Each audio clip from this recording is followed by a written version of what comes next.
computer. Yes, thank you. So welcome everyone. Can you hear me well for those at home? All right, so welcome to this panel on historical truths and uses of the past. We will have 3 paper presentations of each 20 minutes, followed then by a discussion. As you know, the big challenge of the conference is its hybrid form, both here in Puebla and on Zoom. So we're doing the best we can, but if there's any issue, you can always let us know in the chat, and then we can try to resolve it. So our first speaker will be Os Frankel, who is joining us in Zoom.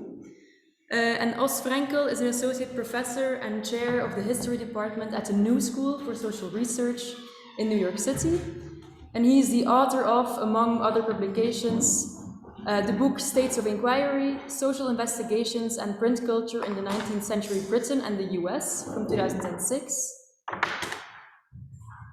And the article, the 9/11 Commission Report, History under the Sign of Memory, in the Palgrave Handbook of State-Sponsored History after 1945, published in 2018. And his presentation for today, entitled Historical Consciousness in the Age of Donald Trump, is part of a larger research project on historical thinking in contemporary America. So I propose I give the floor to Os Frankel. If there's any short questions for clarifications, we can take them right after the presentation, but the larger questions we will keep for after the 3 presentations. So Os, the floor is yours, and you can share your screen. Thank you. I'm glad to be with you even by Zoom. It's a sign of the time. So this paper explores popular invocations of history during Donald Trump's presidency, repeated conflicts and crises during those tumultuous 4 years, and the perception that a momentous, indeed historic shift is afoot, prompted an intense engagement with the past in American public life. Allusions to history proliferated in an effort to justify, condemn, or simply comprehend Trump and his uncanny rise to power. Recalling the past from whatever political camp also indicated a desire for legibility and predictability, even solace. Trump and his supporters repeatedly professed their longing for an unspecified point in history when America was supposedly great, blaming elites for steering the United States off track to serve their own narrow and often corrupt interests. Moreover, populism has sought to undermine the epistemological authority of scholars and experts, in the process abandoning conventional forms of historical evidence in favor of outlandish conspiracy theories or even the supernatural as the main engines of history. In the same vein, cultural elites have been accused of disparaging American character and distorting Americans' perception of the past. Indeed, some of the most divisive political skirmishes of recent years address commemoration, education, and the mnemonic function of the state, especially concerning slavery and race.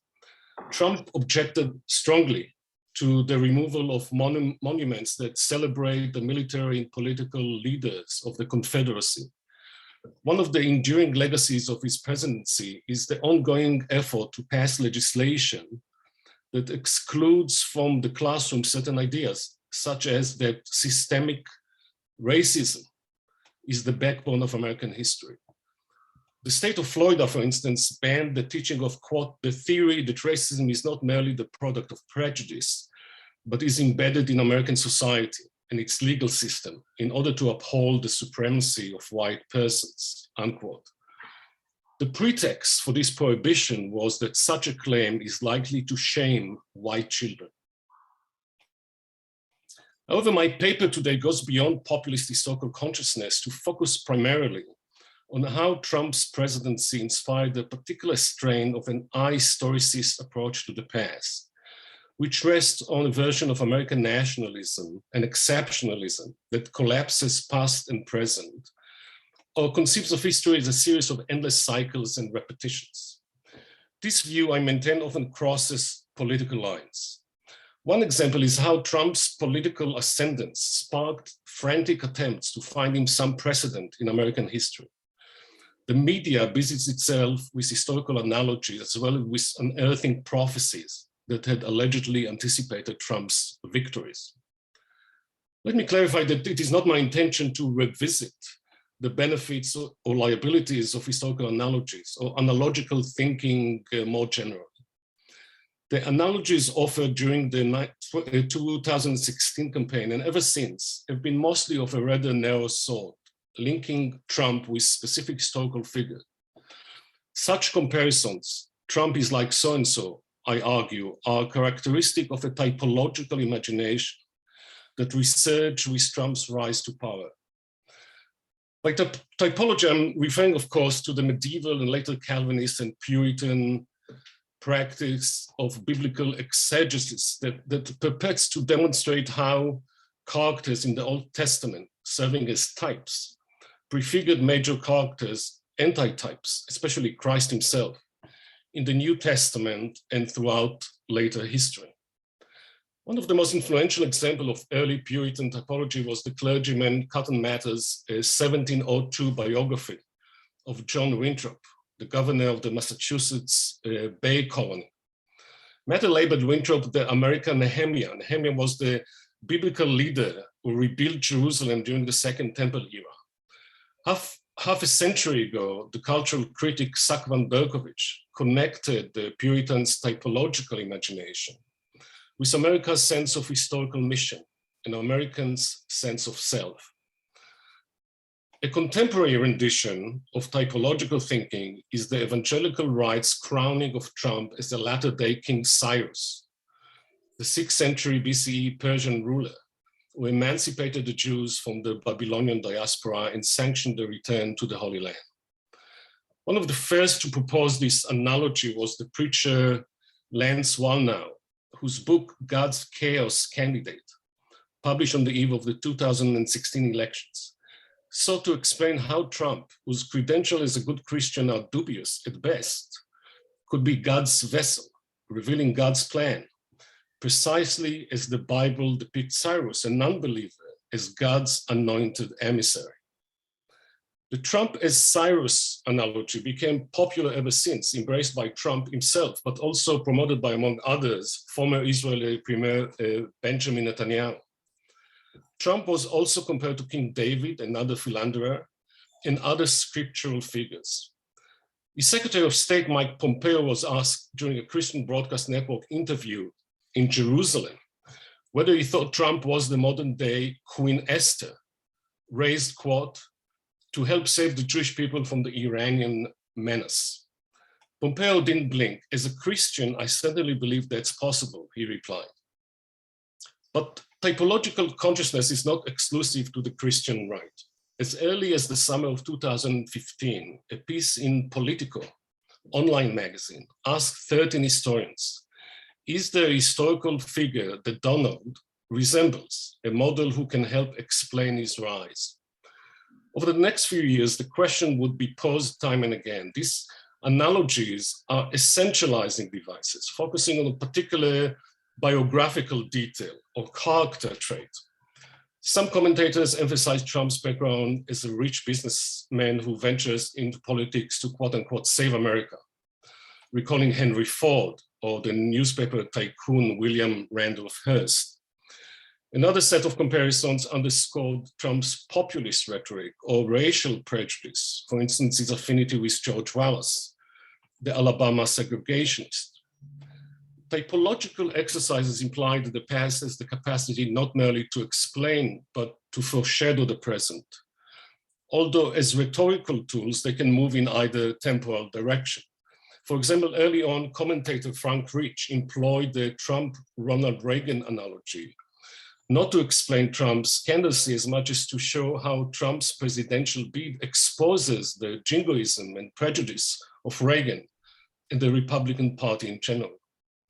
Of course, the harshest denunciations confirm what in the United States became known as Godwin's law, by which if an internet exchange lasts long enough, sooner or later, someone is going to come up with an Adolf Hitler analogy.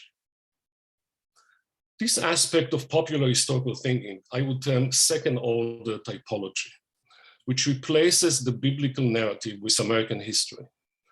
Antecedents for Trump range from the famed 19th century showman P.T. Barnum to the 1930s populist firebrand Huey Long. However, the most important comparative palette remains the catalogue of American presidents and presidential candidates. In the public's imagination, the American historical narrative often follows the succession of presidents as though they are linked by a dynastic relationship. Presidents' names still circle the walls of American classrooms, and children memorize them by rhyme.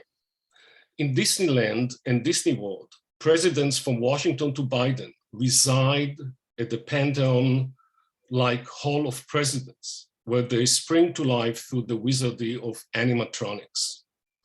Some of the most familiar chroniclers of American history are biographers, often self-designated presidential historians, such as Michael Beschloss, Doris Kearns Goodwin, and John Meacham. I doubt these names are familiar outside the United States. The books ultimately adjudicate and re-adjudicate the claims of different historical presidents for greatness, which is arguably a typological project in itself. During major political events, Beschloss and others are summoned to the TV studio to provide quote-unquote historical context, which they often do by suggesting precedents. Let me go back to Trump. The former president is evidently illiterate when it comes to history. He once blamed Canada for the burning of the White House in 1814, decades before Canada came into being. On another occasion, he alluded to the exploits of the British Air Force during the 18th century War of Independence. He made other similar blunders. Nevertheless, prodded by a few advisors, he decided to join the typological game. In March 2017, he flew to Nashville, Tennessee to lay a wreath on President Andrew Jackson's tomb and pay tribute to Jackson's legacy. He further solidified his affinity with the early 19th century president by hanging Jackson's portrait prominently behind his desk in the Oval Office, and later by resisting a previously made decision to replace Jackson with the Black abolitionist Harriet Tubman on the $20 bill. Jackson stands for a strong, crude, and masculine voice for the people and against elites. The first president who did not come from wealth or high status. This imagined link enhances Trump's credential as a populist leader. It also helps conceal his roots in privilege. Ultimately, Trump's presidency engaged in a partly calculated, partly visceral campaign to chip away the inclusive conception of American society and history. Under attack, most notably, was the notion that immigration is the cradle of the American experience, as symbolized by Ellis Island and the Statue of Liberty in New York City.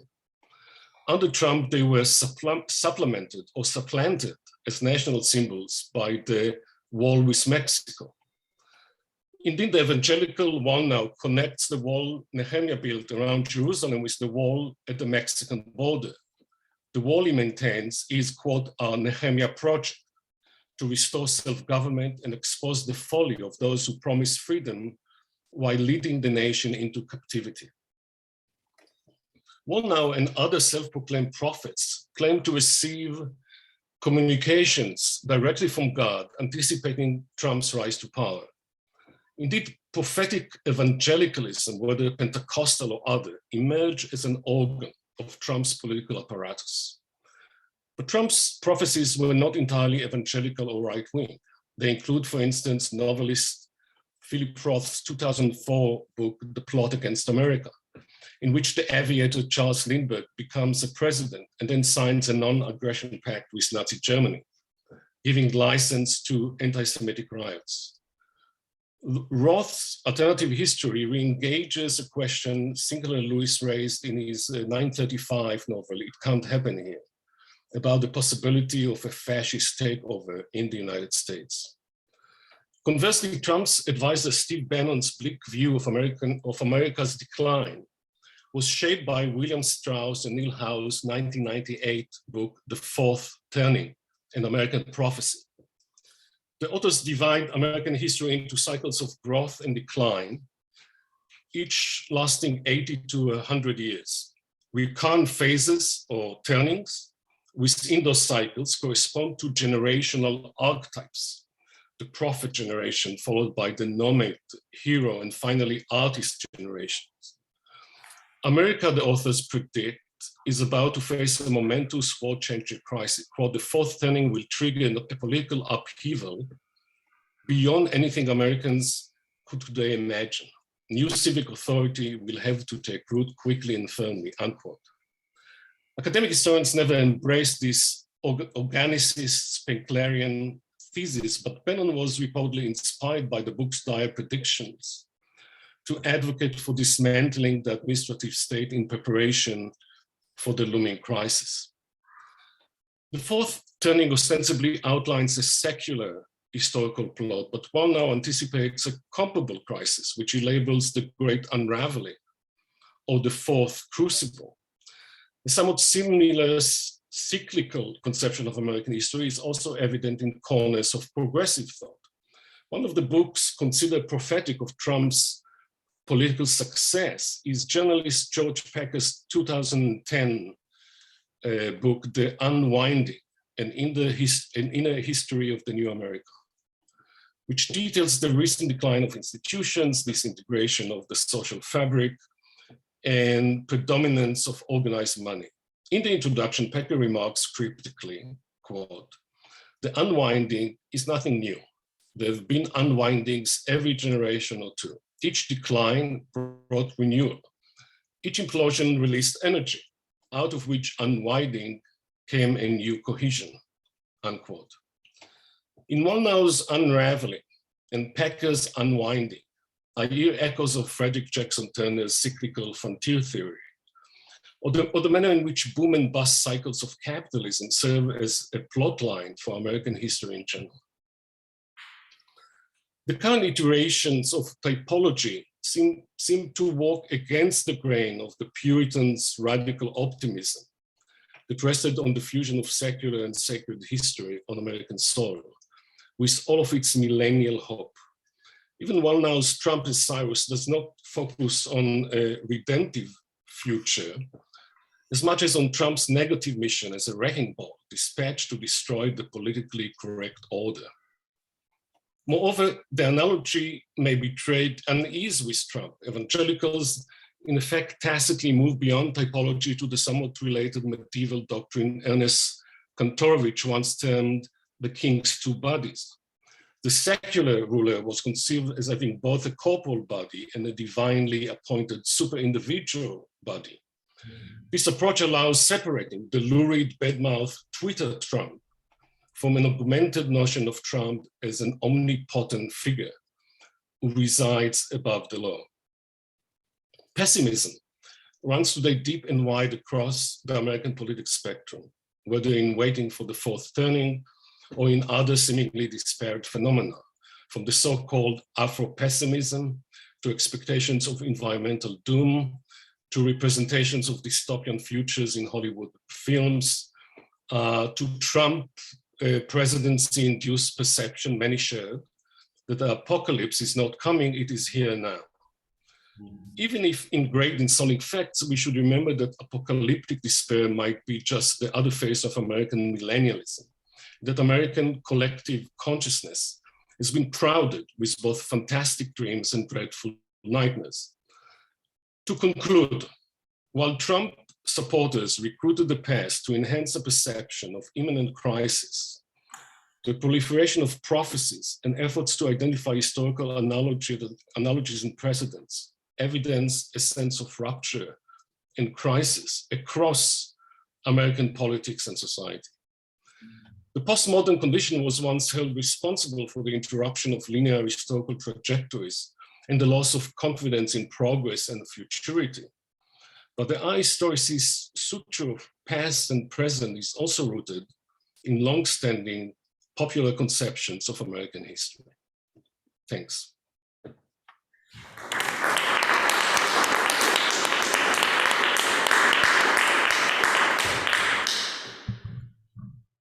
Thank you, Os, for this wonderful presentation, which actually resonates a lot with the discussions we've had here in earlier panels on crisis.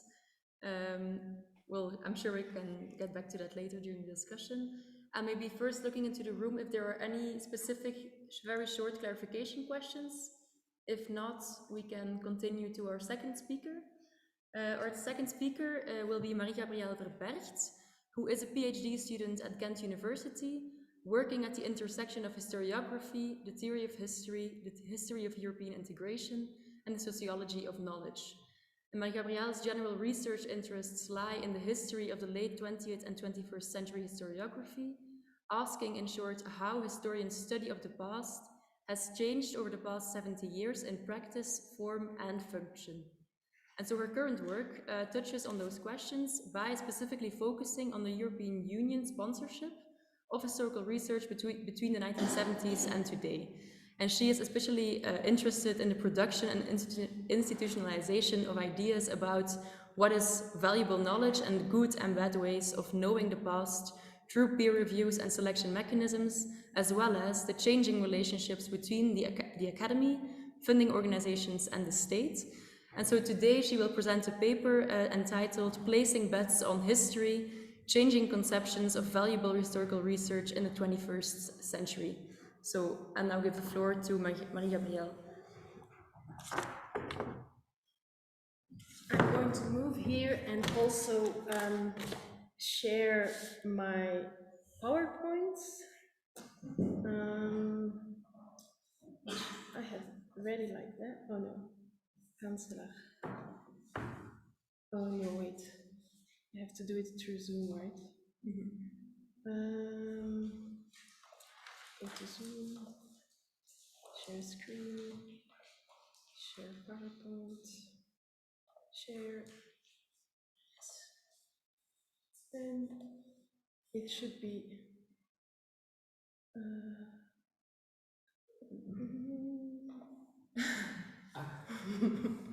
My Spanish is not good enough to understand what that just said, but it seems to be working. Hello, everyone, and thanks for coming to listen to my presentation, which is titled Placing Bets on History, Changing Conceptions of Valuable Historical Research in the 21st Century.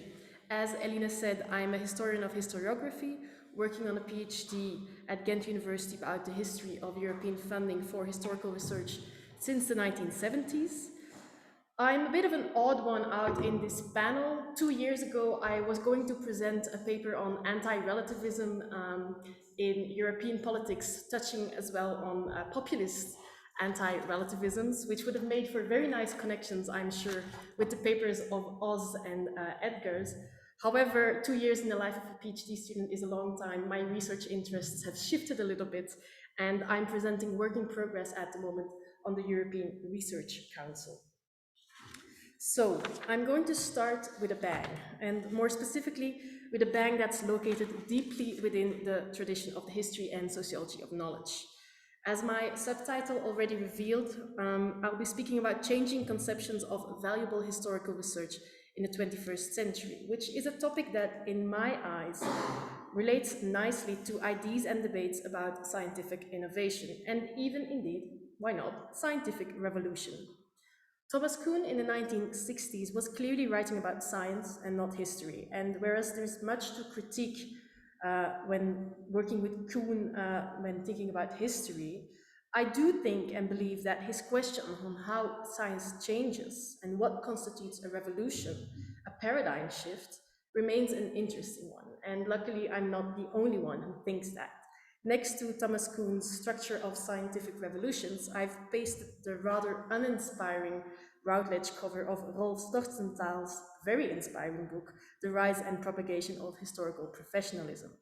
In that book, and later also in an article that he wrote on explaining evidence and the revolution of historiography from the 1960s to the 1990s, Torstendahl takes up Kuhn's notion of a paradigm and tries to answer what the revolution of historiography between the 60s and the 80s was about.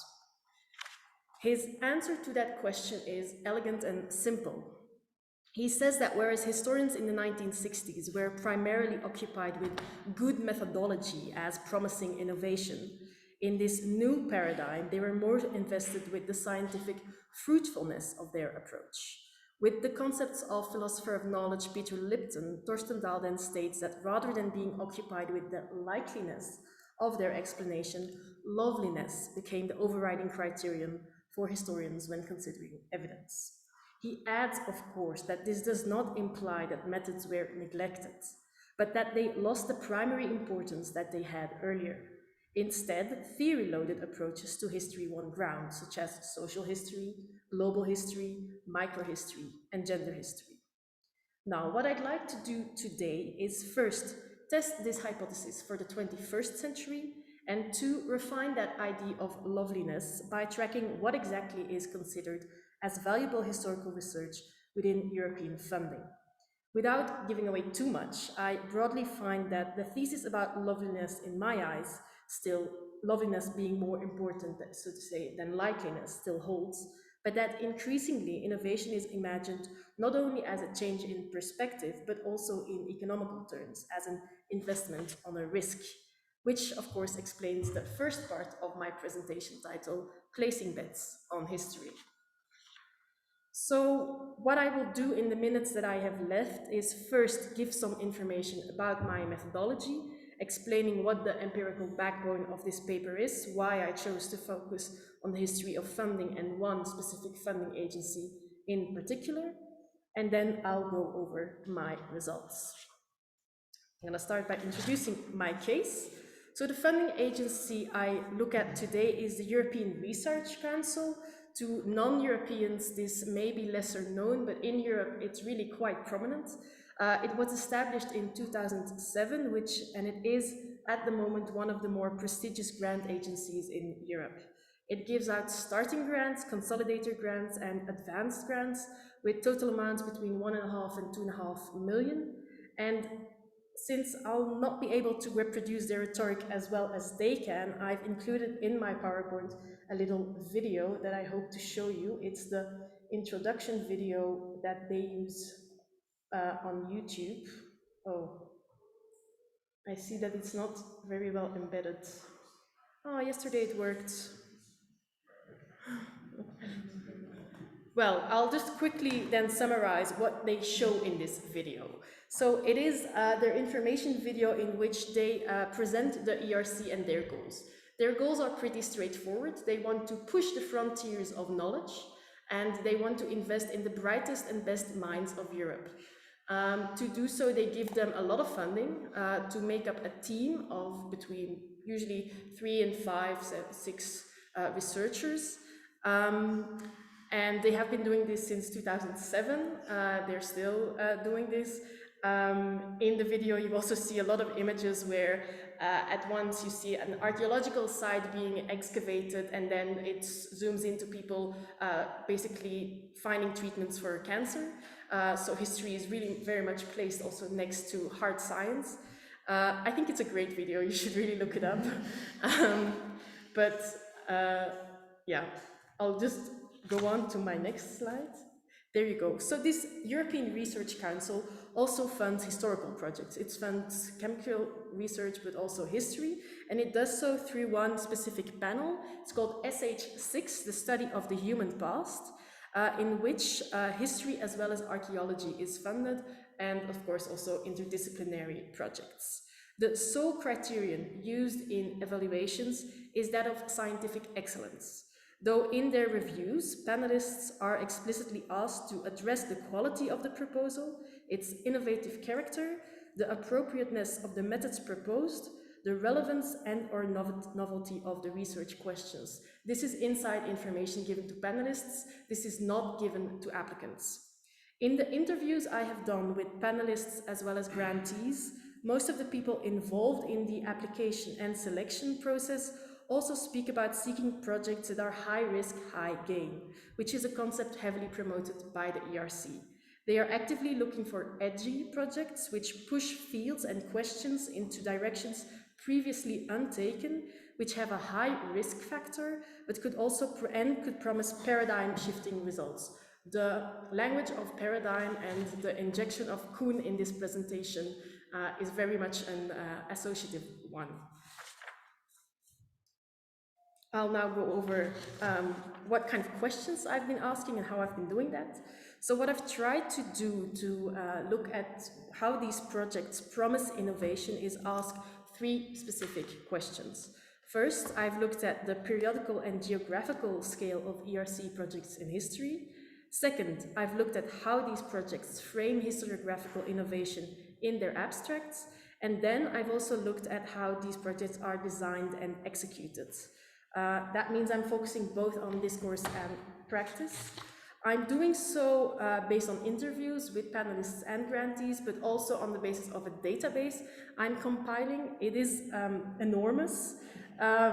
In this database, I have, of course, the project titles and abstracts, but also the PIs, their gender, their profiles, web pages of the projects, the budget, the start and end date, the host institution, the grant type, etc.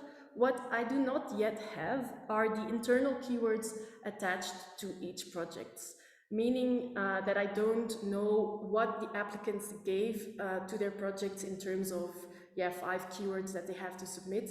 I'm in touch with the ERC at the moment to ask to see whether I can get these keywords, but they're not public information. So I'm really hoping I can get them. Otherwise, I'll have to try another way to do a kind of more big data thematic analysis. As I said, it is work in progress, so these are really first impressions on the basis of my data. It's the first time I'm also testing this argument, but I'm excited to show it to you. So let's get to my analysis. I'm going to start with the temporal scale of a project, which I was able to calculate for about 220 individual projects. The resulting graph that you see here works with groups. So on the x-axis, you see the period frame, on the y-axis, the amount of projects. I've subdivided these here according to grant type, although that's actually, I don't see very much of a significant difference there, so I'm not going to get into that too much. But I think what you see here and what's most obvious is that over half of the projects are above 210 years in coverage. So the category of between 250 and 500 years of periodical coverage for a historical project is most popular, so to say. I also calculated the average length, which is at a good 375 years, almost 4 centuries. When we now map this onto the geographical scale of a project, which I was able to calculate for a little bit more projects, 243, we see that projects which cover a larger period do not necessarily cover a smaller geographical area. So about 63 of the projects I studied here cover multiple regions or countries, the light red category, which I know is still quite vague. I'm trying to refine that in a second coding analysis. But it seems that that's usually between 3 to 4, 5 different countries that people are working on in a project. What you do see is that projects with a global coverage, which are projects that explicitly frame themselves as having global ambitions, make up a significant 20% of all projects. And there, they are located more at the first side of the x-axis, meaning that they do cover a shorter period. Overall, on the basis of these two graphs, I think it's very fair to conclude that the scale of what the ERC considers very innovative projects, innovative historical projects, is extremely big. As collaborative projects, it is of course possible to cover multiple centuries and countries, but at the same time, individual researchers, when talking about ERC projects, often see this scale as also providing a risk to the success of the project. I would thus say that the scale is very much linked to the imagination of a high-risk, high-gain project, which applicants are selling to panelists. I'm using the word selling again because that's a word applicants themselves use, but also because they have to pitch the project within an interview very much like an entrepreneur. Now I'll go on to my second question, how they frame historiographical innovation.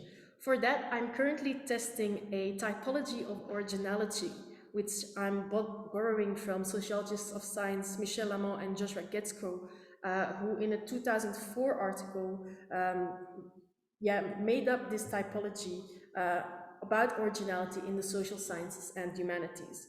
In that article, they find that humanists and historians specifically privilege originality in approach. Humanists also, according to them, emphasize originality in the data. Social scientists, however, would most often mention originality in method, but they also appreciate a more diverse range of types of originality. As I said, I'm testing this typology on my data. I've done so for a few projects. These are preliminary results, but they do suggest that many of the historians submitting to the ERC indeed emphasize their approach as being highly original, as that which promises historiographical innovation. And under approach, just to unpack that category a little bit, are things about perspectives, new perspective, bringing together perspective, connecting perspective, but also posing a new question, sometimes also posing an old question, but doing so with a new perspective. So all those words are actually grouped under that category.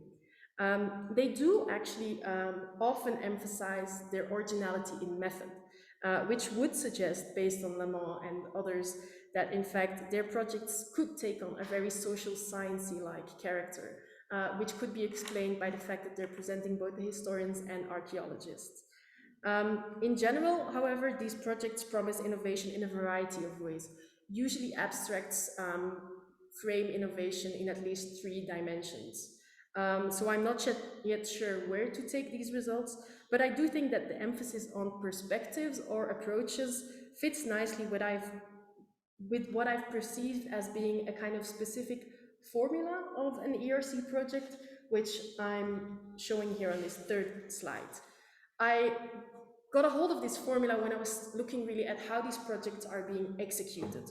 So usually what happens is that 40% of all historical projects explicitly mention comparison in their abstract, comparison also in the design of the project, how it will be executed by the team. When I think I look further than just the actors categories, so meaning that I also code comparative projects where people do not explicitly mention comparison, then I get at a good, I think, 60% of projects that include a comparative element.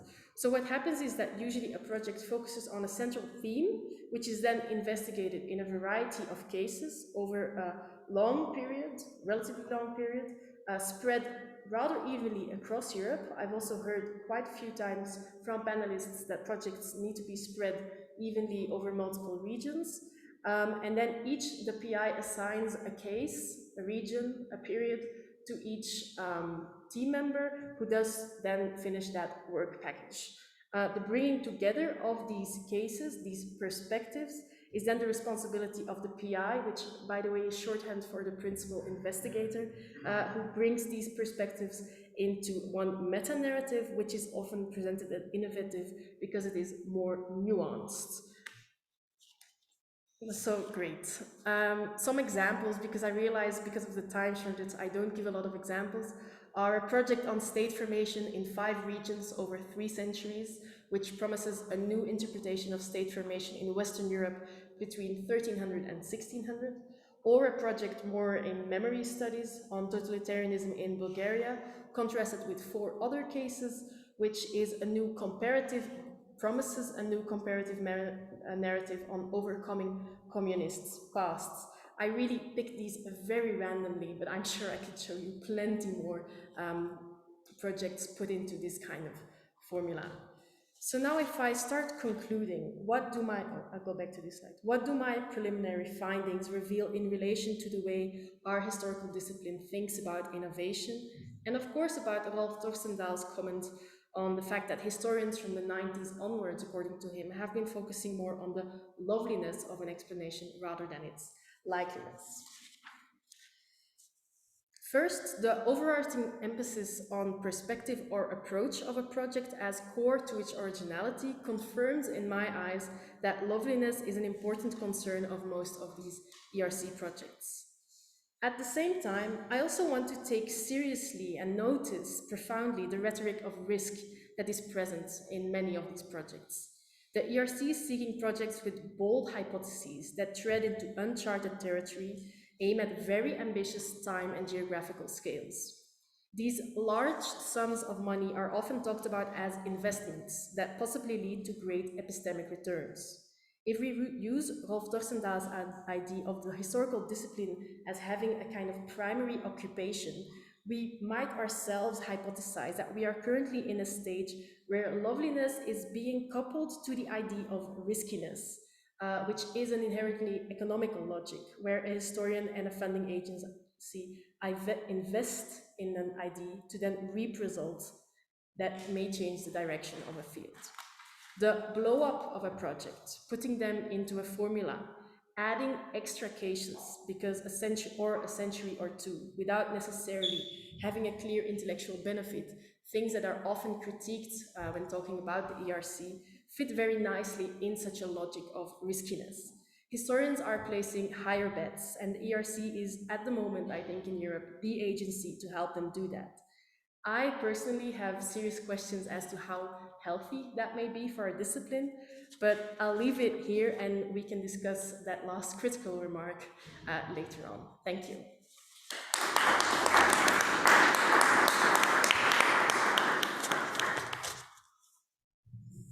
Okay, thank you, Marie-Gabrielle, for this wonderful presentation. I'm sure we'll have a lot to discuss later on. But let's first go, unless there are any short clarification questions. No? Yes, one? Oh, so the ERC is funded with the budget from the European Commission, which is then, of course, the budget from the European Commission comes from contributions from all member states.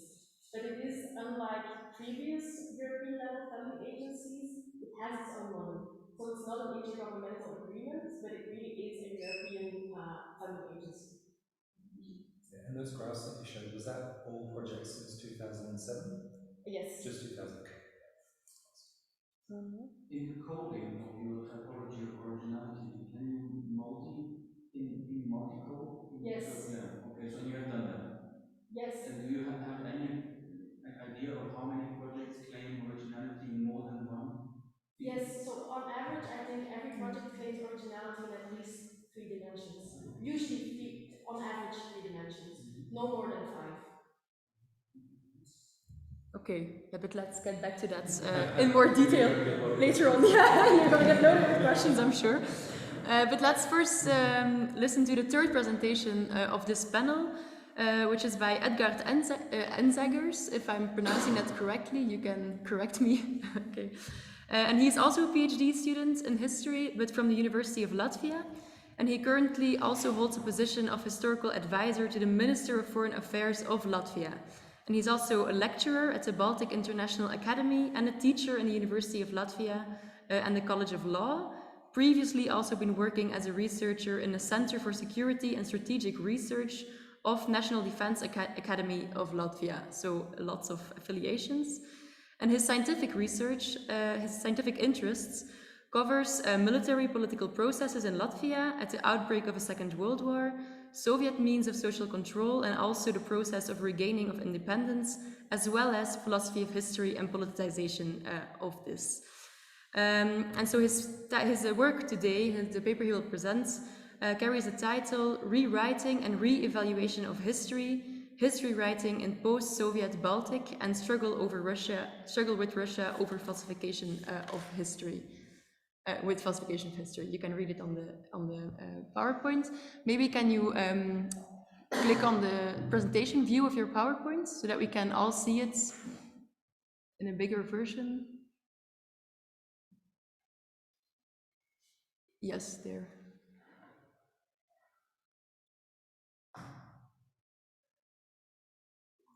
Yes, thanks. Okay, the floor is yours. You have to unmute yourself.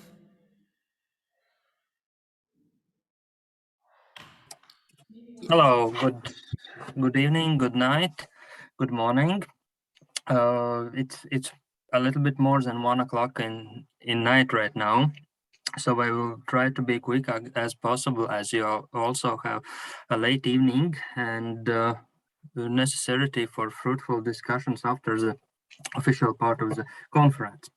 But I will start with a very short remark on the topic I'm presenting right now, as the conference was planned 2 years ago, and definitely things have been changed in the sense that globally the political processes, political events, especially in recent months, have totally shifted world's attention towards Russian politics, including in history writing and historical narratives for evaluation, for legitimization of politics. So there are a couple of things which I wanted to underline to not only repeat what have been written in multiple volumes and multiple articles right now. I will try to focus on a Baltic case, case study, as for decades it had been under research. If we are speaking about Russian politics and Russian historical narratives for political purposes, for diplomacy and international relations. The question which have been pointed out is that definitely we are speaking about politicization and political usage of history, and many of analyses which have been written, which I have found especially in this year, is mostly politically oriented, to explain how by the usage of historical narratives, Russian policymakers are legitimizing or explaining or motivating for some kind of political actions. But I would like to raise another question for this audience: what it brings, not for politicus or political analysis to better understand, but what it brings for historians. What the impact of this is for historical science. So in the presentation, I will give a very short notice about the beginnings of historical writing in Baltics. And I think many of you will find the parallels with your own historiographies with that. And I will point out several conclusions, which, to be honest, also this presentation was encouraged from one wider research where I participated, which was already published in very early 2021 year. So that will be also on the screen. First of all, I wanted to notice that in Baltic region, history writing starts rather late. It's a formally we are speaking about 19th century in general. Nevertheless, historical narratives have been provided since Middle Ages in the matter of education, for educational purposes, and for purposes of justification of actions. Practically, we are speaking about very long time period about German history writers, Baltic German histories, which were dominating for 100% in informational field. Since a very early beginning in 14th century till the second part of 19th. As you can see also here, some covers, just random examples for illustration of that, except one. You can see Die Letten, written by Garlib Merkel, which heavily affected historical perception in Latvia and in whole Baltic region, as it was written about Latvian history. History about peasants, non-German origin peasants in Livland, middle part of Latvia in 18th century. In the very unpleasant way for the locals. So here we can see also these beginnings of non-political but ethical perception of ethnic histories. Mid-19th century comes with huge processes of national development in all Baltic, and we can see also the huge effect of these processes by history writing. Practically, we can see that without proper historical research, historical narratives are one of important, which brings together public opinion, public consciousness for developing of common national identity. Later on, we can see also that from these roots raises democratic historiographies in independent countries which were proclaimed after First World War in Baltics, Latvia, Estonia, and Lithuania, where the next shift brings for importance. And that is another thing which I would like to underline also through this short presentation to forthcoming conclusions, that on the one hand, we are speaking about this ethnic dimension in history writings, and definitely mid-19th century is providing a whole set of reasons to keep this focus on. But in the middle of 20th century and in the first part of 20th century, with the rise of authoritarianism in Baltics, 1927, 1933, 34, chronologically, there brings another dimension, which is clash between democratic and authoritarian ideas within history writing. And that is also common for all Europe, not only for mid-20th century, but also, I would say, should be kept in mind in 21st one. When we are speaking about development of history writing during Second and the Cold War, there brings the clash within all three Baltic societies, as a huge part is leaving for immigration because of Second World War, and those there develops two parallel historical traditions. One totally controlled by ideological cliches and propaganda machinery, both Nazi and Soviet occupational regimes, and one which developed in immigration, which both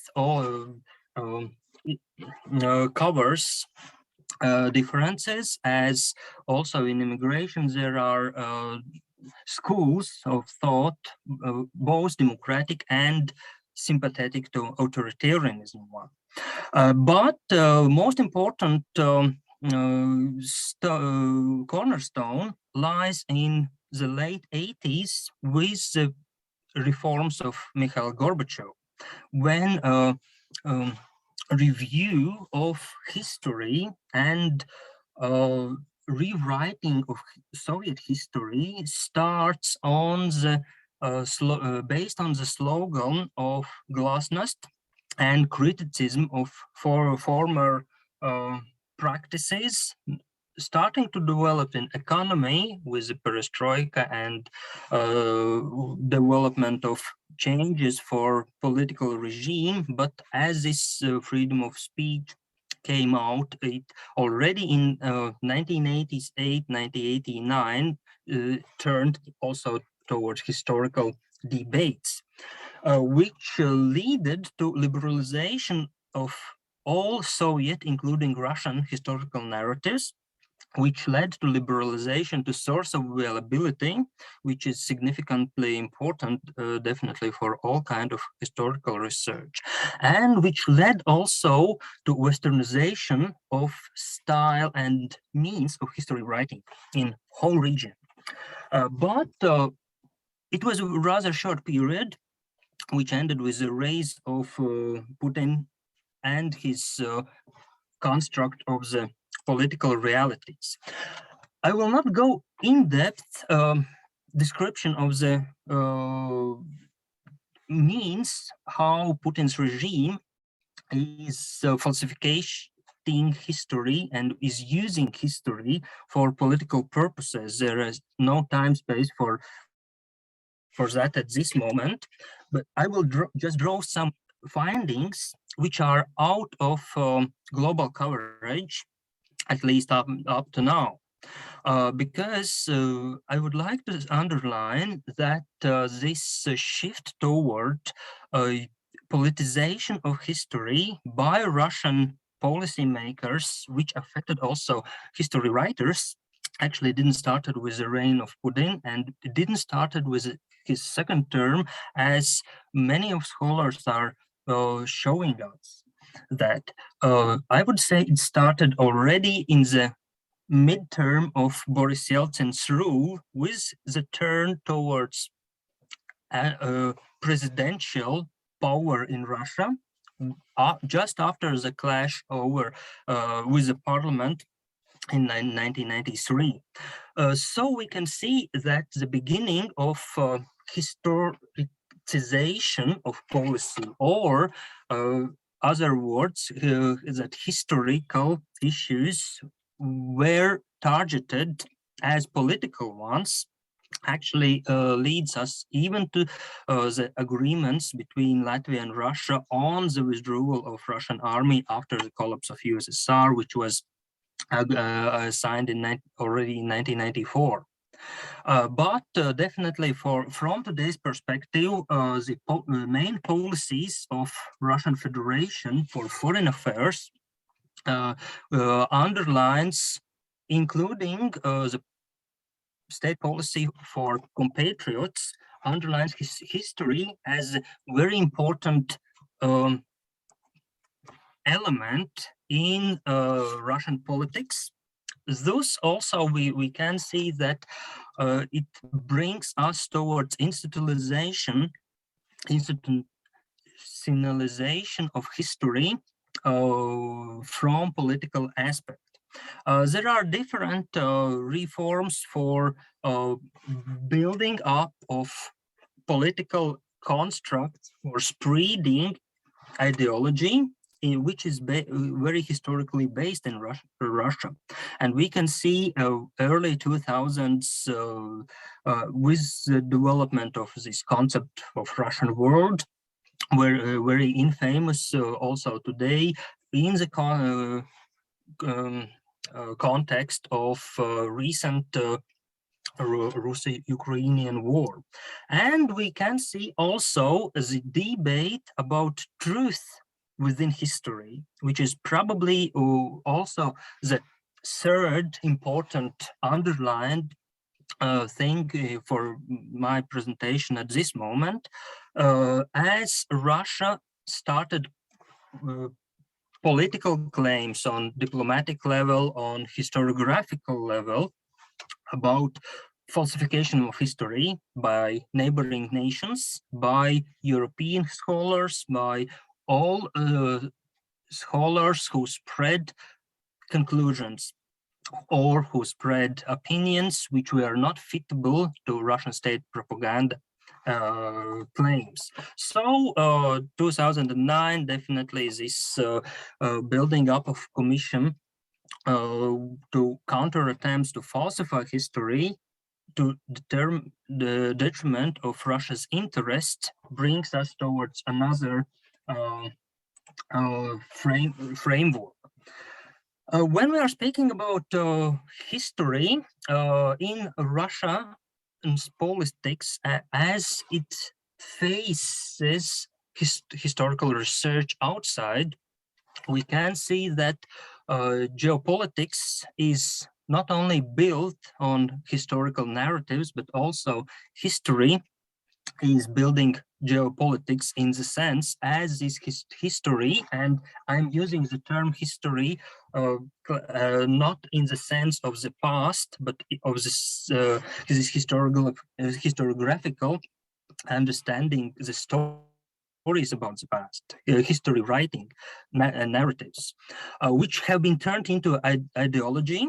And we can see that the most recent term in this development is very well known article, an essay claimed to be written by Vladimir Putin himself on the historical unity of Russians and Ukrainians, which were published just before outbreak of the war. But the beginnings are much earlier, and we can see several his statements already in 2005 about greatest geopolitical catastrophe of the 20th century, which was dedicated to collapse of Soviet Union. So the question of this revisionistic approach towards history is leading to revisionism in geopolitics. Where the problem lies between Baltic states and Russia, and not only between Baltic states and Russia, but between many others post-Soviet republics and Russia, and I would say not only in post-Soviet sphere, but also in other post-colonial terrains. It's a question of legacy. It's a question of political identity, as in this case, Russia is identifying itself as a successor of Soviet Union. And I would like to underline not only as a successor of Soviet Union, but as a successor of Soviet Union, which were anti-European, point one, and which were based on Soviet legacy after Second World War, basing on Nuremberg trials statements and conclusions.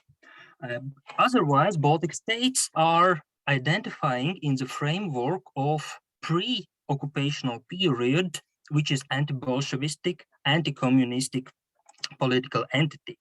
The research I mentioned was published in 2021, dedicated to falsification of history as a tool of influence, which was a set of case studies covering not only Baltics, but wider European terrain, including Poland and Finland, and there were participating scholars also from other European states, which I will just advertise in the sense that this political usage of history is, I would say, in these 2 years becoming already obvious. But for the subject under the subject of this research also raised a set of questions which brings us to this understanding of discussion on the history between various actors from Baltic states, from Russia, from other regions, which mostly leads us to understanding of question of legitimacy of the states, and leads us to discourse of legitimization of current geopolitics.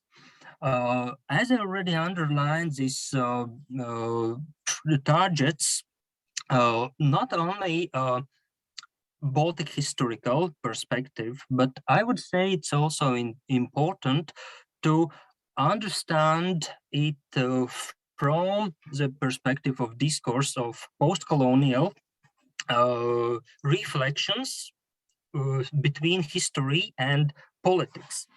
And also definitely this myth building on domestic level, which is also important, as all histories are first of all aimed for domestic audience. Those for conclusions, I could underline 4 things, 4 outcomes of this research and rethinking of ongoing process of these 2 years, almost of two years evaluation. First of all, definitely there are very objective and respectable reasons to rewrite histories. As it seems from early beginning, each geopolitical change and generational change requests re-evaluation of past from new perspectives and from new available archive materials. At the same time, we shouldn't, and that is one thing which is missing in all current debate on political usage of history. We shouldn't forget from very historiographical analysis to underline these political goals, which might and very often appears in historiographies. When we are looking on Russian historiographical analysis, for example, on various topics, in majority of them, Russian historiography is evaluated as any other national historiography would be, but it leads us to the third conclusion drafted within this presentation. We are under-evaluating the discourse of democracy and authoritarianism within historiography, the effect of political environment on historical thinking, including the scholars one.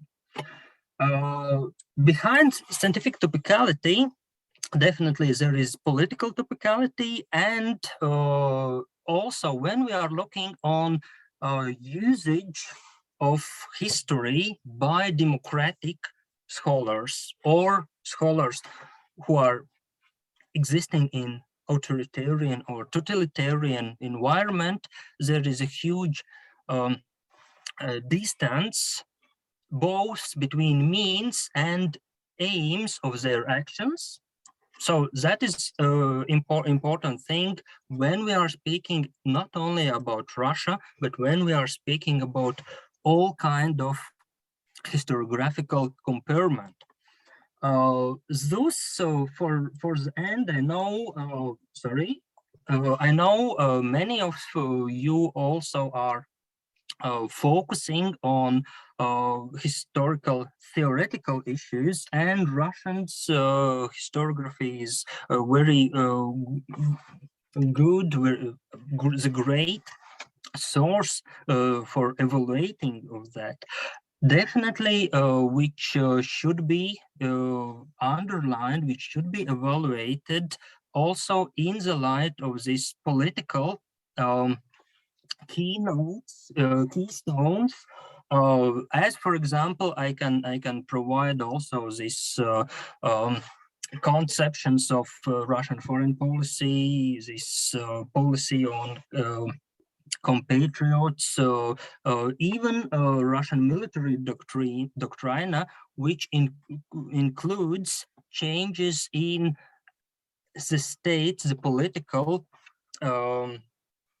attention towards historical narratives. So that would be the final issue in this very brief overrun. I'm sorry, I'm going to have to ask you to wrap it up so that we have enough time for the discussion. So maybe if you could just finish your sentence or make one last point, and then we can go on to the So that was the last thing what I also wanted to mention. Perfect timing then. Thank you for your presentation.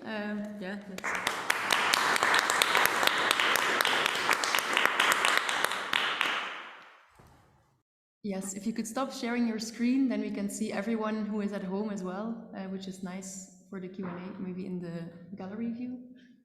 Then everyone can see everyone. Okay, so I propose we move to the question now.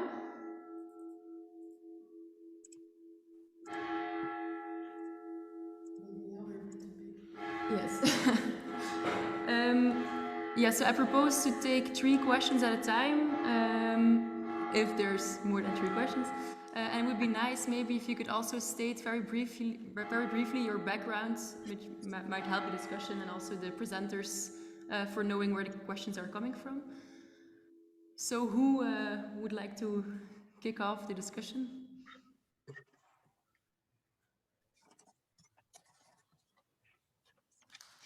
Yeah, go ahead. Thank you. Marie-Gabrielle, thank you so much for your presentation. It was great. The reason I asked just in between the talk samples that just dated from 2007 was because you seem to really be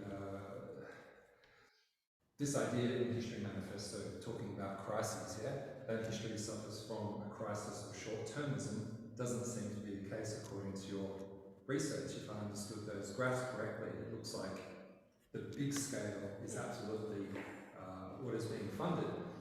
But then, I suppose, if we want to understand the state of history in the 21st century, we kind of need a comparative element, some data or some sort of insight from how it was before the ERC funding scheme. So have you thought about how you might contrast that?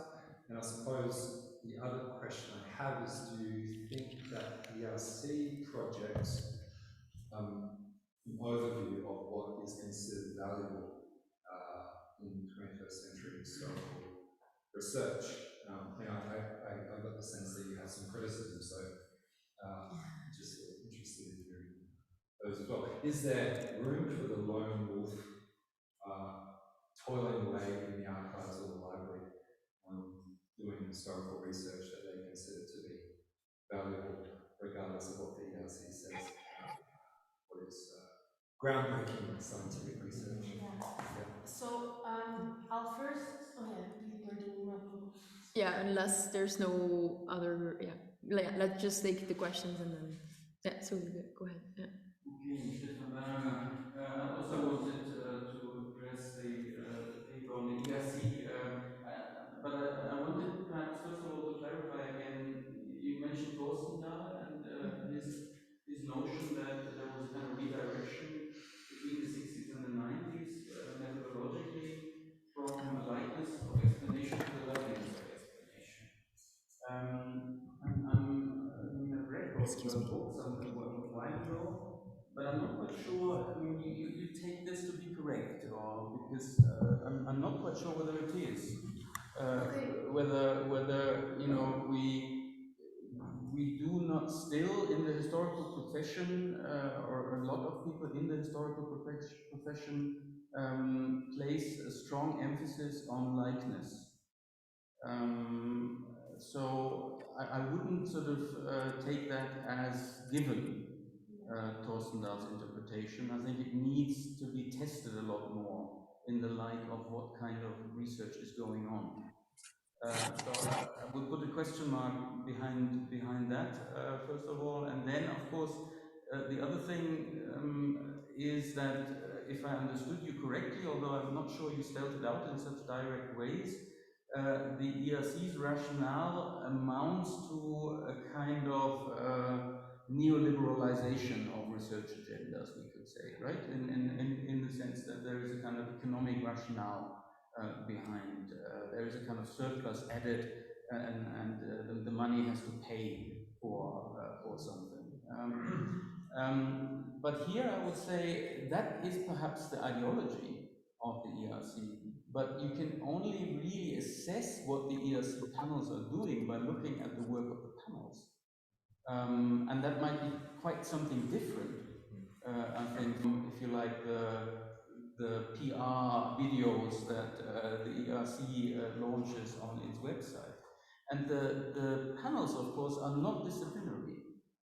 Although SH6 is closest to the historical discipline, it is not, it says nowhere that historians have to apply to SH6. So the study of the past assumes that there is a historical element to many of the proposals, but if you actually look at the people who sit on SH6, there's an overwhelming majority of scholars coming from the chronologically the sort of old disciplines, prehistory, ancient history, archaeology. There's actually no one of the 20th century on that panel. Lucy Ryle is a 19th century historian, I would say, and I think she is the most modern on that panel. Okay. So my information may be dated, but so you know, how do you cope in the project with that disconnect between the ideological presuppositions which come from European politicians and the actual practice of the panel, which is rooted in scholarly understandings of the scholars sitting on these panels, who I would assume are much more likely to opt for likeness than for loveliness. Anna, any questions? Yes. Maybe I take the question for Anna and response, and then we can, because I also see that Alison has a question. Yeah, I have a question to pose. Okay. Thank you for your presentation. It was really enlightening because I would like to do a question, to make a question for you.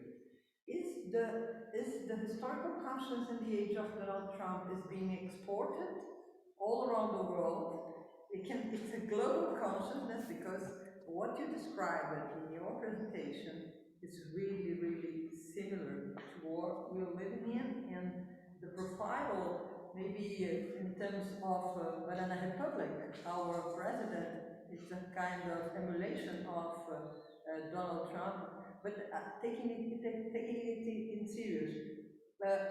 You stress the neo-Pentecostal, the evangelical, and I'd like to understand a little bit more how this discourse is being exported, especially you see this network of neo-Pentecostal evangelical churches that came from the United States to many different countries.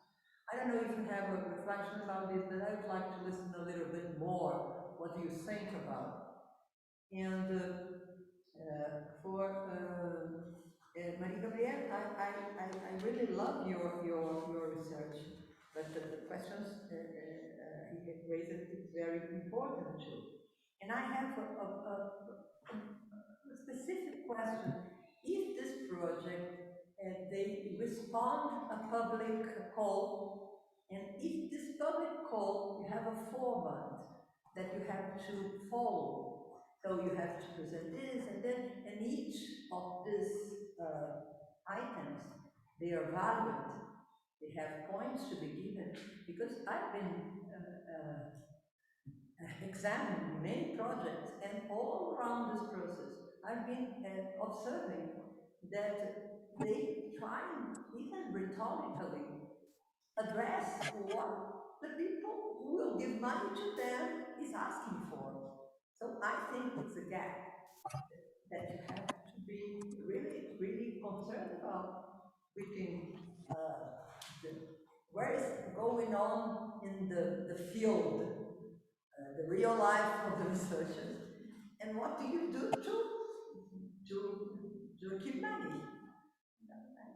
Be too practical, but anyway. Can I go first? Yeah. Thank you all for your questions. I think they're very legitimate ones, all of them. Tyson, I'll start with you. What about before 2007? How to contrast this? I haven't found research on the sort of like average time scale or geographical scale of historical projects before that.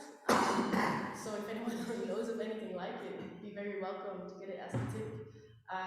So I find it very hard to answer. I think we need some kind of bibliometrical research to really get at that, and that's why I also rather not hypothesize about it.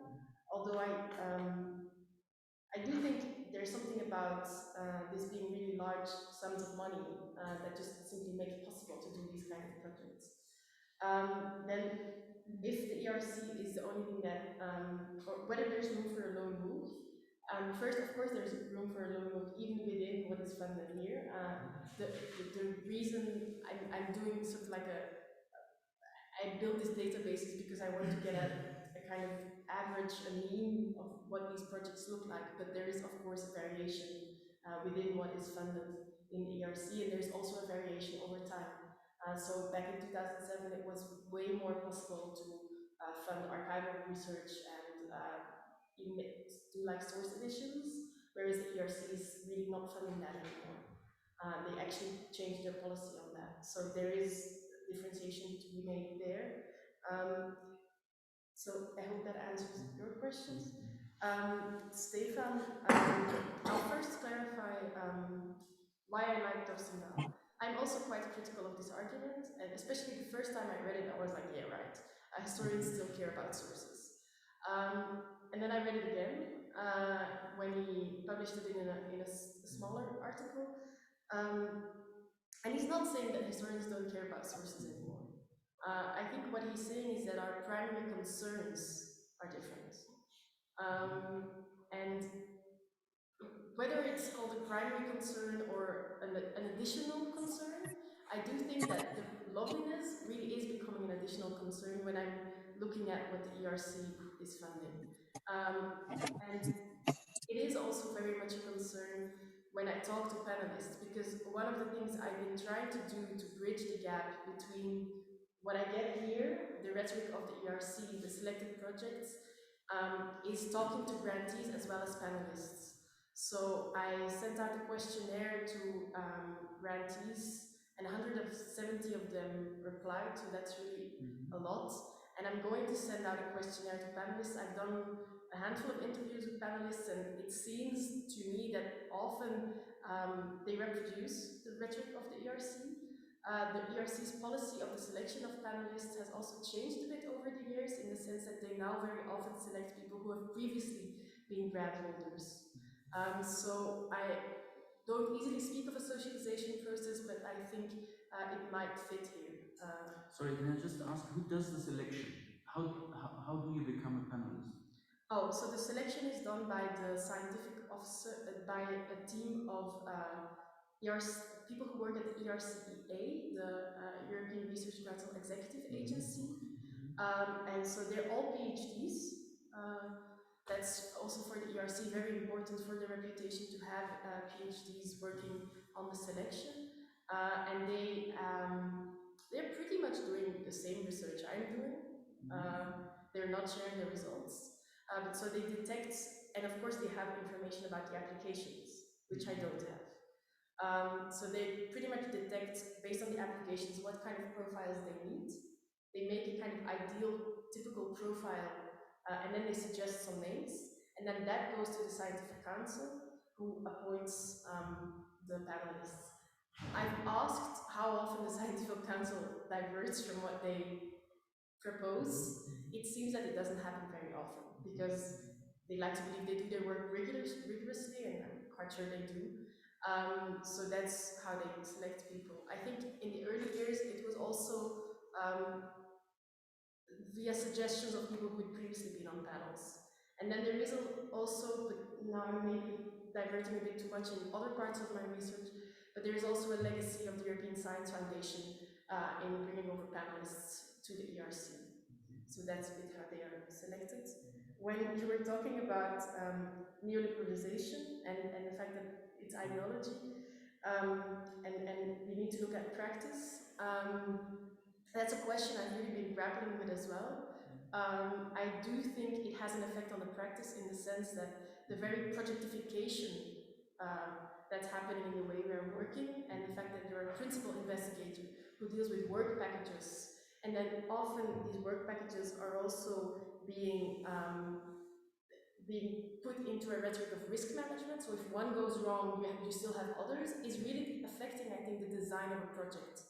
And in the end, in the ERC, it's still pretty flexible, it seems, as to whether you actually do the project as you said you would do it. You're not very flexible with the budget, but people seem to be pretty flexible on their topic, and if they need to do some changes. At the same time, when talking to grantees, they feel a lot of stress about executing the project as they set it up. And if you have a PhD student working on that topic and it doesn't seem to fit with another project, and it falls apart, that is causing a lot of stress. So people are really feeling that in practice, I think. So I hope that answers some of the questions, but obviously, yeah, these are the remarks I need. Yeah. Let's maybe give the word to us to reply. Look, it's. I believe I heard the question also, although it's hard to hear you. I mean, you should move the microphone if you can.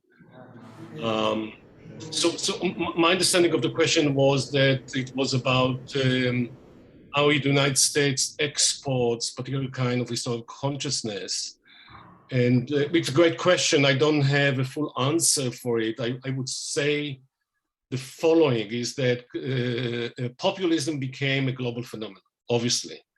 And with populism, there are sort of strains of historical thinking that are common to different national cases, including the uses of history to bolster a sense of historical crisis. I think it's true of many many national cases.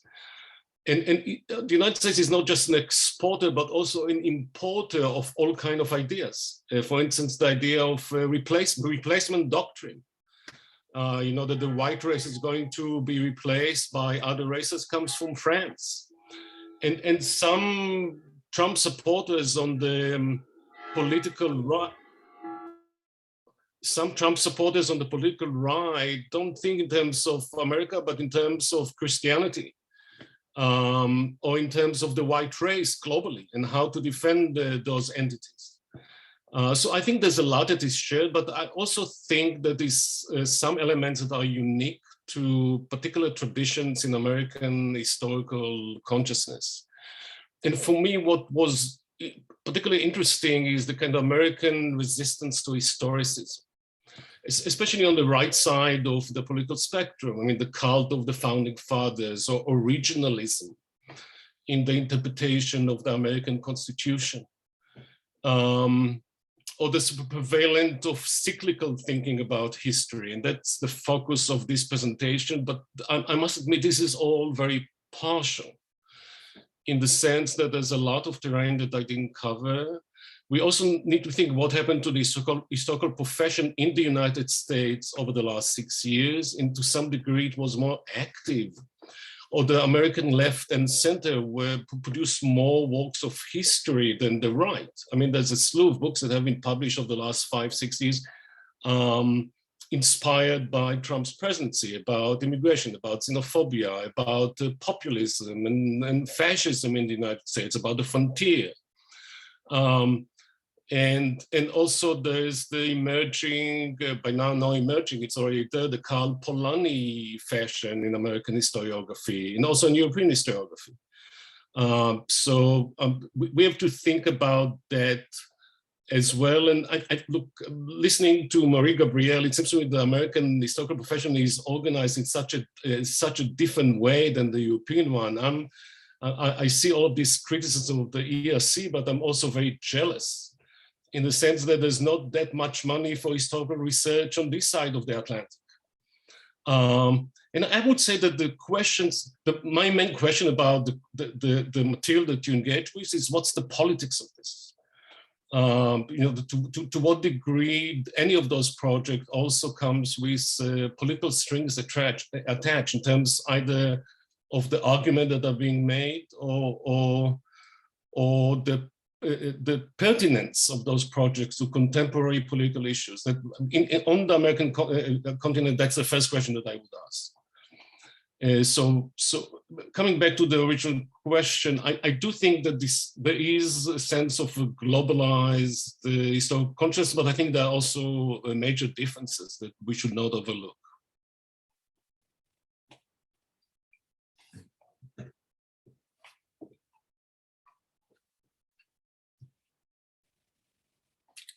No, I can't hear you at all. Thank you. I propose to take 2 more questions and then let Marie-Gabrielle answer again. So I saw Wolf had a question and also Alison on Zoom, but let's first give the word to Wolf. I will leave the microphone here because it's sometimes difficult when it's over there. Yeah. We have to yell. And I also have a question regarding the very intriguing ERC. Because we're listening so closely, because we are all contemplating applying, right? That's what makes it so interesting. But maybe going beyond this point, if I understood correctly, you are implying a very likely shift of paradigm, right? Well, so that's my question, right? If there is a likely shift of paradigm in the offing, for pragmatic reasons, we want to know when it happens. No, but how would you describe that shift? And in that context, I'm wondering what other perspectives one might want to develop on the project, and that maybe applies to your positionality. Right? Because the triangle of likeliness, loveliness, and riskiness is very nice, and I think I can play with that. But nevertheless, the project at the moment seems to be driven very much by the reconstruction of a tiny sliver, a very elite sliver of academic life, right? And you are very nicely, I think, reconstructing the dance between the institution, the applicants, and the panelists. Another very nice, lovely triangle. Yes, they're dancing with each other and they're making decisions, right? And they have certain ideas. Now, I think in the end, what people would love to hear from you and what makes this project so extremely important is how do we assess this dance? You know, and there is one criteria that again your approach is suggesting is very important. That is to take the internal criteria seriously, right? So when they are describing and then they are dancing, and what happens afterwards? So what happens afterwards when they look back at these projects and say, okay, this is a success, that was a failure? How does that happen? So this kind of negotiations, to what extent is this possible to look at the outside, how this kind of assessment is taking place, right? And then I think the more important question, and this speaks maybe again also to the shift of paradigm, what other criteria should we apply? My suspicion is that the dance and the criteria that are internally suggested and the criteria that are after the fact reconfirmed are probably relatively bad criteria when it comes to assessing what this is, a massive investment, and a very elitist investment. Right? So what does it do? What does it do to teaching? What does it do in terms of the generation of money? If it's a neoliberal approach, then shouldn't it at some point be measurable in terms of some kind of impact? Right? In other fields, that's the case. You count patents and other things. How do you translate this here? Because in the end, my suspicion is this remains a cultural dance. If it remains a cultural dance, then maybe we should have other criteria to assess this, criteria that are much more democratically constituted than this elite game is. But it's a fantastic project. Fantastic project. The second part is completely personal. What is it? The second part for your comment is completely personal. You cannot ask God to do so. To try to get an external criteria? Yeah, I think no. No. We later discuss. Okay. Okay, great questions. Maybe let's hear Alison and then get back to Marie-Gabrielle. So Alison, you can answer questions for your general audience. Hi, can you hear me? Yes. Thank you so much. My question's also for you, Marie-Gabrielle, and I think this is a really fascinating project.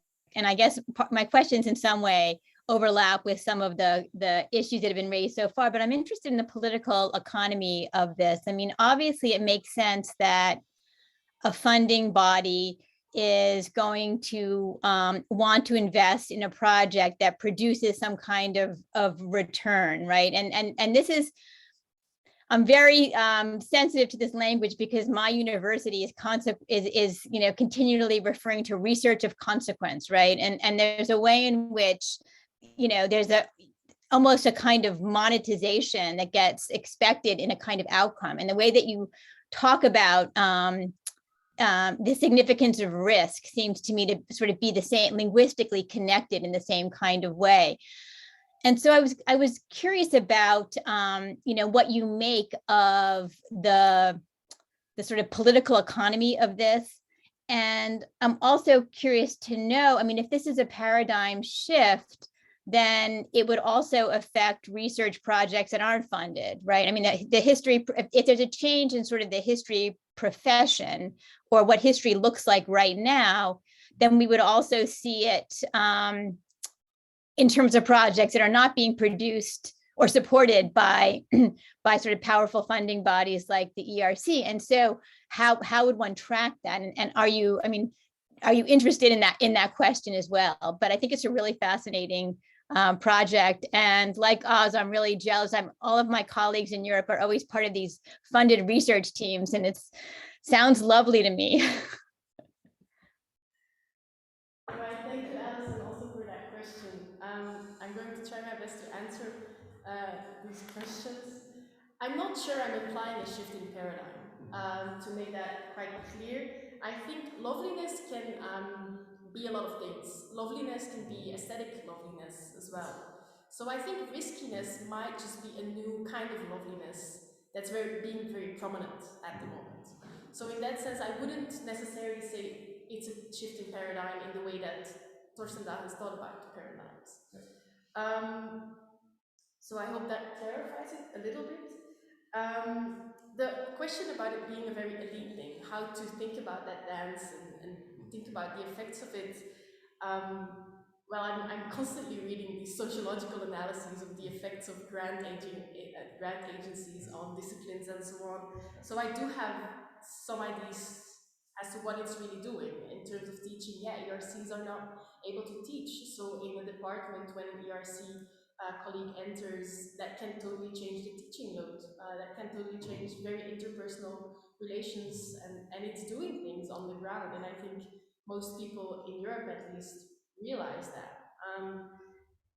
It is an elite also in the sense that I do think there is a Matthew effect going on, and the ERC knows that. And I would almost say that they actively encourage it. So a lot of the people who are part of the ERC, who got grants, become grantees. They become a sort of like alumni of ERC. The European Commission has now established a kind of publishing agency as well, a publisher, because they don't want to be in competition with the Cambridges and Oxfords of this world, because then a lot of the money they spend on the projects actually goes to these private publishers. So what they've done is actually establish a kind of publisher for ERC grants, which they believe will be an absolute brand of quality in the world of publishing, because of course it's from ERC. So it's only ERC grantees who will be publishing on that channel. So they are creating a kind of like new tools, environments where these grantees can publish their results, come together. Many of these people also become members of the Academia Europaea. A lot of them become members of the Young Academy of Europe. So I'm not yet sure how those invitations suddenly happen, but it's very clear when I look at the profiles that they do come to belong to networks. I very much empathize with your comment that maybe we should think about more democratic ways to be doing this. And I'm also personally quite worried about what it's doing to people who don't get ERCs and who really, like postdoc level, who are putting everything on these projects, putting in 6 months, don't get the grant, put in 6 months again, hire external consultants to really get these high-level grants. And I think one additional, if you really want to give you everything, one additional reason to be worried is that a lot of the criteria that you're speaking about are actually being exported from the ERC to a lot of national funding agencies. So that's, for me, the main reason actually to start looking at the ERC, because it's having this ripple effect. In terms of the political economy of this, Alison, I think the return the European Commission is expecting fits nicely into their expectation of the knowledge economy. So what they really want is Europe to be at the frontier of knowledge worldwide. It's also inscribing itself in the narrative of the history of science as taking the lead. So what they hope for is really to open often new fields of inquiry, which can then be, exported to other areas as well. This is all in the policy documents really from the European Commission. At the ERC, it's the rhetoric of science for science's sake. So there's really two levels. There's a level of the Commission, and at the ERC itself, they seem to be very ideologically involved with just the knowledge for knowledge's sake. Even though they do take on that rhetoric of investment that comes from the Commission. And then your question of how it affects and whether it affects projects that aren't funded, I'm not doing in my project, but I do know that many of the people who apply for funding, I mean, this is a phenomenon sociologists have studied, is that they take a project, they don't get that money, they scale it down for another funding agency, and then they try and get money there. So often questions that they phrase for one are then adapted, so maybe there is something there in which there is a kind of like trickle down effect, but I'm not actively studying that question that really too much. It is a very interesting one though. Thank you. Okay, thank you for your response. There is another question in the room, two questions in the room. Yeah, go ahead, and then we take one next question, and we can go back to the speakers. I have a question for Edgars. I made a. Can you hear me? So I made a similar historiographical comparison between Greece and Estonia for the years, the decade of the 40s. So I started with the occupation of the two countries by either the Axis forces or the Soviet Union. In the case of the Baltic states, both, and how this was interpreted, and I followed the whole changes in the regimes that happened both in Greece and in the Baltic countries. And although you can see clear differences, of course, my conclusions were that this dichotomy between a Russian paradigm and the European paradigm is pretty fake, because every time that you see a change in political regimes, you also see a very clear and very straight cut difference in historiographical interpretations. And because of this, for my personal assessment, that's personal because I'm Greek, in the case of Greece, we talk about a semi-colonial regime, a semi-colonial nation state actually, because it was so much influenced politically and economically by the Great Britain, the British Empire, and then by the United States.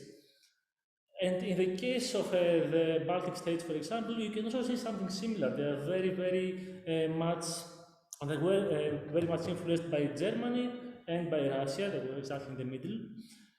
And I was thinking, if you can consider, because that was what I was considering during my research, to make comparison between post-Soviet democracies and post-colonial nations, for example, in Africa. If that comparison would, in my opinion, it could lighten up many things. And because I did only a small research, and you obviously have done much more, I would like to know if you have ever thought of this, making such comparison. Okay, thanks, and maybe the next Yes. I don't know if everybody can hear me because the microphone is a bit. Yeah, the mic has to. Yes. That's easy. Well, thank you. But yes, I want to first appreciate us, Marie-Gabrielle and Edgars, for your lovely presentations. I really learned very much today. It's a privilege being here. Well, I have three questions, one for each panelist, so I'll try to be very short, very direct. As for us, I have a lot of remarks here in my notebook.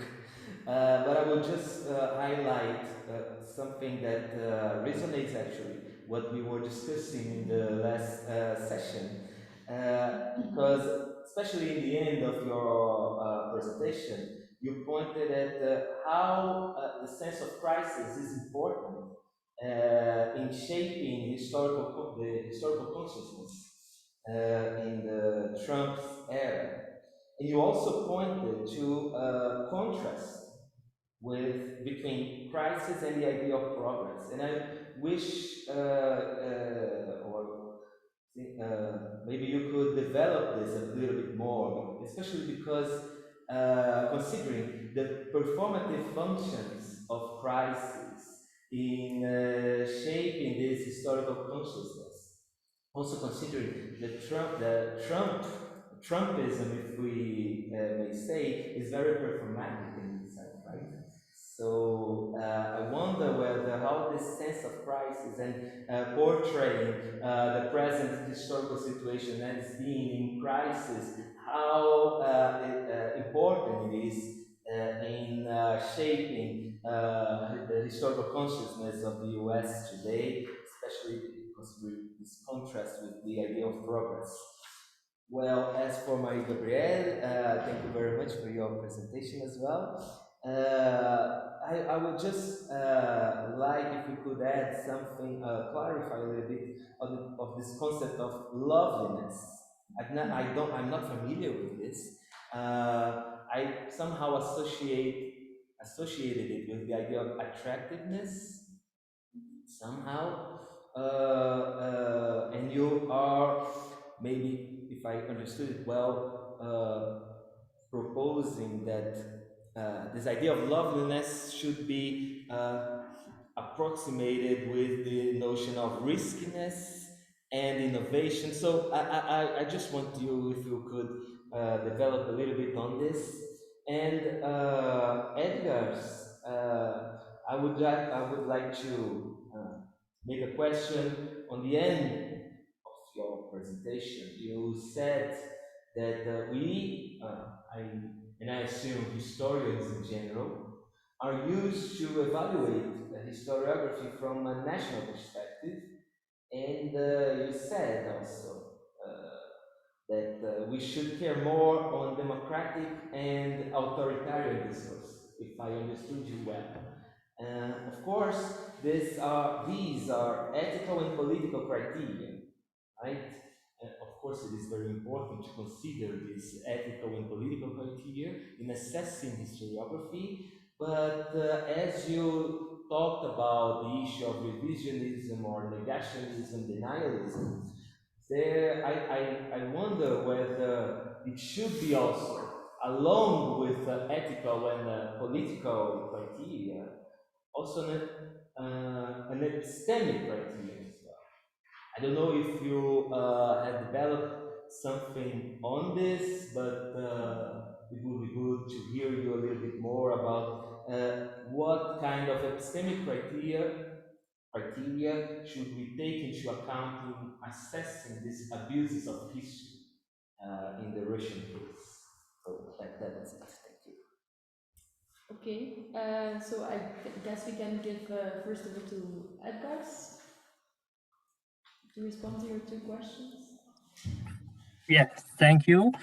The first question was rather easy because definitely you are right. We are, or probably we should, and here I'm trying to pluralize, not taking this oath too personal, to speak about Soviet and post-Soviet history from perspective of colonial and post-colonial paradigms.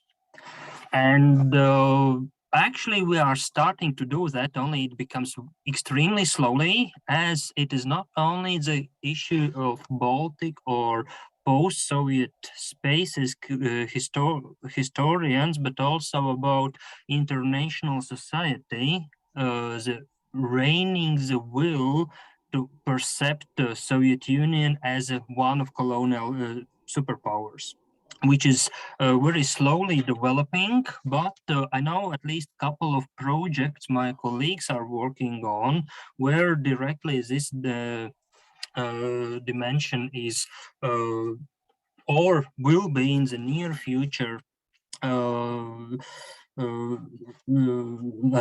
lighted a little bit more. So I hope I provided the first answer. The second one is much more complex because when we are speaking about analysis of historiography, definitely there are a very huge block of aspects which should be taken into account, which just does provide the richness of our analysis. What I wanted to underline with my sentence is that that definitely relates more to the smaller countries and smaller communities, including scholar communities. Baltic states are rather small, if not even nucleus, scholar communities. Those from this small community perspective, usually we are and I'm not saying historians in general, but the Baltic terrain and other small national historiographies. We are looking on historiography as a national phenomenon, which in my eyes, it's outdated already for a couple of decades. I know that United States, French, German historiography doesn't have this problem because of width of community and plurality between discourses there. But when we are speaking about smaller one, it's very obvious. Otherwise, definitely it's very open question which issues should be outlined.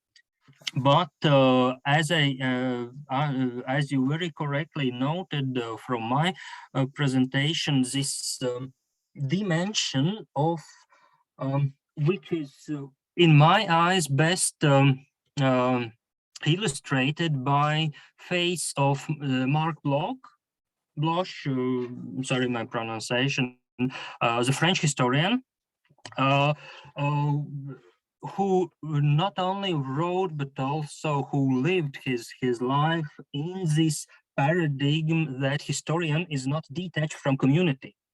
As all historians are equal members of communities they are living in, so the sense of politicization of this community, it's overshadowed at this moment in all historiographical analysis I have met, and I have met quite a lot when we are speaking about Russian and the Baltic problematic in the history. So that is the thing which I wanted to underline, that especially when we are speaking about communities which are authoritarian or totalitarian governed, we shouldn't detach that element from our perspective on development of historical thought there. So I hope I set a little bit light on this issue. Yes, thank you very much for your answer. We're almost approaching the end of the session, so we have to close up soon, but there's still the answers from Marie-Gabrielle and from us to the, let's maybe give the word first to us, to the question of Valdeas. Look, it's a great question, but also quite complicated, in part because crisis works on different registers. So for the right, it's the fear that the countries will be changed forever and drastically, so that white no longer will be the majority of this country, the strong racial element here, or that the United States is going to become a socialist country under Hillary Clinton. Or that homosexuality is just the beginning of a major transformation. Also, the evangelical right in 2016 was really scared about the rise of secularism in the United States. That's for the right. For the center and left, Trump himself represents a crisis. He is the crisis. And on top of that, there's a third layer of pessimism that has been around for a while. About climate, about society, about capitalism, and so on and so forth. So there's very few corners of the American public life and politics today that are optimistic or think in terms of progress. So even Trump supporters don't want progress, they want vengeance. There's kind of cruel Jewish sense about the way Trump humiliates his enemies. That's the most important thing for them. They don't expect necessarily that the wall with Mexico will ever be built. And to some extent, that's true of other segments of American politics. So I don't see that many individuals who advocate or think or praise or celebrate progress in American public life. And there's a deep, deep kind of skepticism.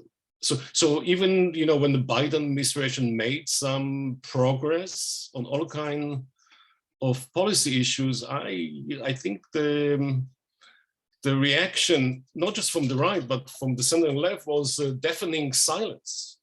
I think that's part of the mood that I see today in the United States. Okay, great. Thank you, Os. Let's then give the words to Marie-Gabrielle on the question of loveliness. I'll try to keep it really short, just to experience you. I think loveliness has often indeed has to do with attractiveness. The way it's been formulated by Lupton is often that it has to do with a kind of elegance. It can have to do with symmetry. It can have to do with simplicity. It can have to do as well with unifying power of an explanation. But loveliness can also lie in the fact that one explanation, for example, explains more about an underlying mechanism than another. So it is a bit of an umbrella concept in that sense. Likeliness, however, has to do, for example, with probability, with the amount of evidence you have. So that's where the difference comes from. Thank you. Okay, very clear answer to a very precise question. Yes, we're right on time for closing the session. I think it was a very great session, so I would like to thank Os and Marie-Gabrielle and also Edgars for your presentations and everyone present for very stimulating questions and for the discussion of today. So yes, thanks to all of you.